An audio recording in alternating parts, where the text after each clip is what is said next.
Hi everyone, LacyLola here, and we're in the kitchen again. I thought it might be fun to make some spinach artichoke dip. I absolutely love spinach artichoke dip, and sometimes I get a major craving for it, and there's this bar kind of pub restaurant in town that makes really, really good one. But when you go and you order it, you either stay in and have a beer with it, it ends up costing you a bunch, or you get takeout and it ends up costing you a bunch. So instead, the last time when I was getting takeout after work one night, I said, I can't keep doing this. I need to come up with my own. I need to figure it out. So I thought about what would go in it. I looked up some different recipes online and decided what flavors I would like the most. And this is what I've come up with. I have made it before, and I've gotten really good feedback on it. So I find it's really easy because I'm going to be using my KitchenAid stand mixer with the paddle attachment. Let me see if I can get this on here. Where are you at, my friend? So we have that on there. Now, for the ingredients for this, I have cream cheese, I have some sour cream, I'm going to put a bit of mayonnaise in there, I have Parmesan cheese, both the nasty Kraft stuff, which, when it comes to things like baking and putting on breads and stuff, I actually really like because it has this weird dry texture that is really nice on your lips when you're eating the bread or breadsticks. Yeah, is that embarrassing? I also have some fresh Parmesan. This is all I have left of my block. I need to go get some more, but I'll end up using all of that. These were what the grocery store had when I went looking for artichoke hearts. They're marinated baby artichoke hearts, and they'll be okay. But yeah, you'll see when I open up those. And I also have, of course, some spinach. Now, I fried up the spinach myself, but you could use just frozen spinach. Just make sure that it's thawed first and drained of most of the water because you do not want this to get all watery and mucky.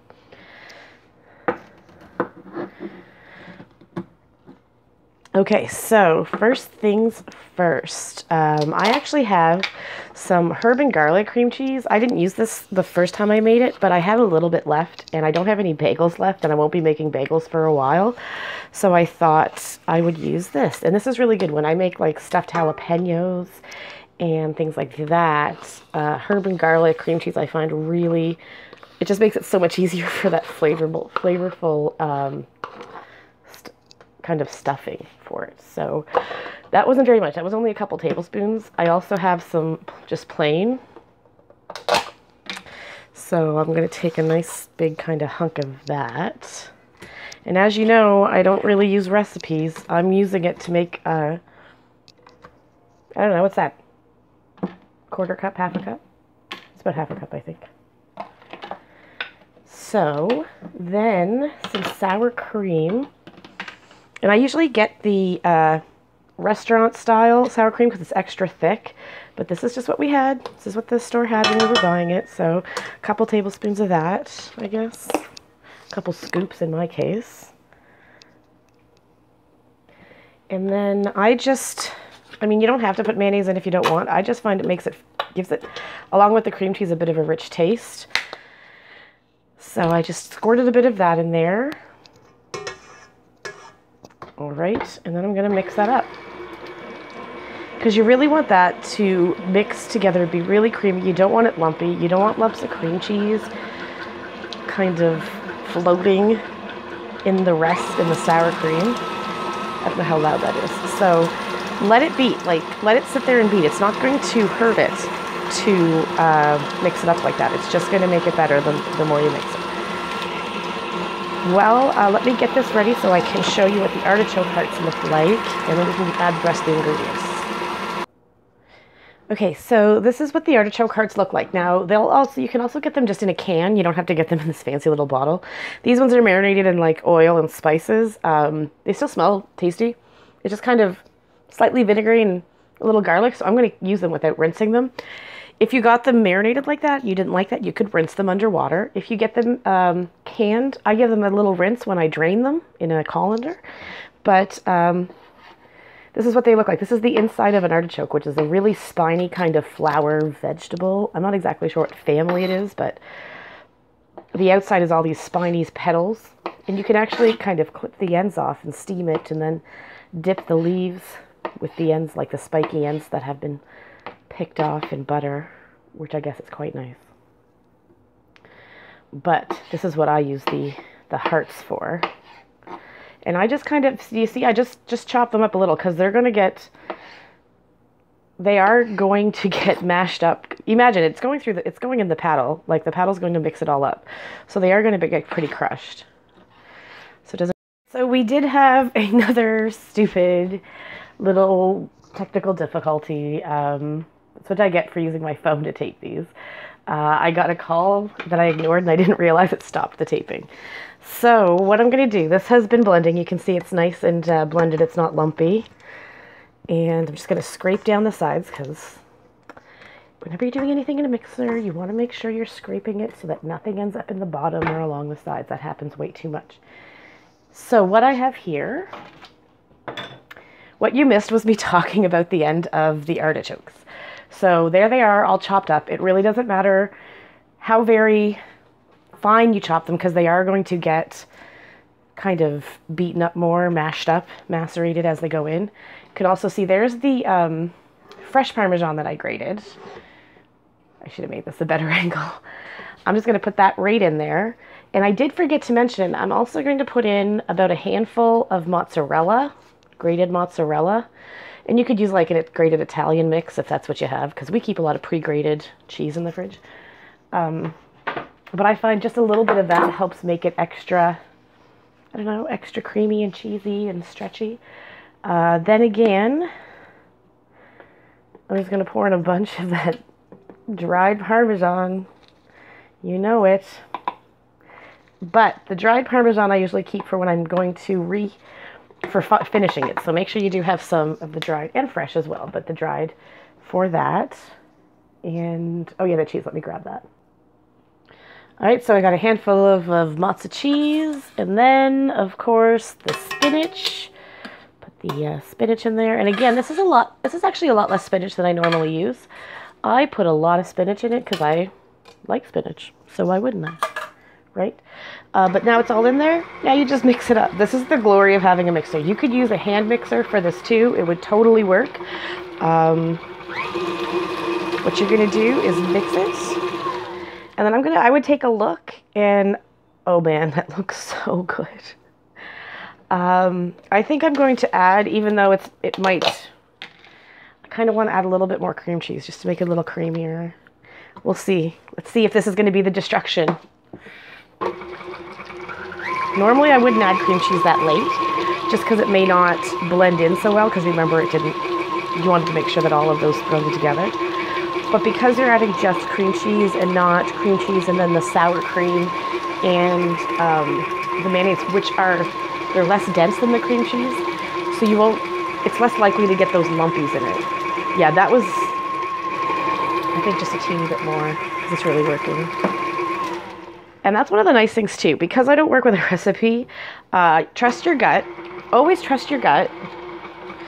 If it looks like it's gonna, like you want to add something that's gonna taste a little better if you do, then do it. All right, and yeah, there we go. So scrape the bowl to make sure it's right. It's done. And that, my friends, is how I make spinach artichoke dip. The big part, of course, comes with how you serve it. As you can see, I have this little shell serving plate. I think it's for like a, make some specialty seafood, whatever. But my dad picked it up at a yard sale somewhere, and it's perfect for this because it allows you to kind of get a nice large amount of surface area without getting too deep an amount of the dip, because, you want this is the whole point, the way that you serve it, you get the nice crispy top. So I put it in, you can see I was poking it a bit. I don't know if you can tell, but it's not smooth on the top, because then I'm going to take a few panko breadcrumbs, just use a few breadcrumbs, because I find it helps really crisp up the top, just really give it a nice, and not a lot, you don't want to overpower it. I'm really just sprinkling it on.